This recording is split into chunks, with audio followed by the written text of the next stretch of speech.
I'm a cattle buyer for Producers Livestock out of Omaha, Nebraska, and I live in Iowa. And I've basically been in the cattle industry my whole life in one phase or another. I was financing cattle for a while for the stockyards out of Omaha, St. Joe, Sioux Falls, Minneapolis, and I worked for them. And then I worked for some of the big commodity brokers.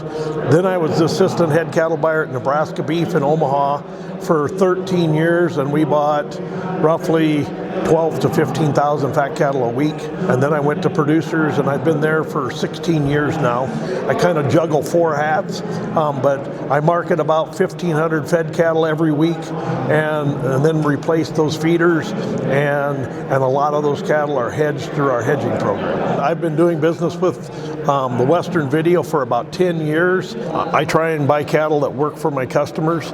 Programs are big with the Western Video.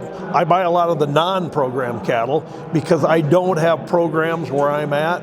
And what I see on the programs myself, this is my opinion, you need to almost be the end user on the programs when you're buying the fed cattle side.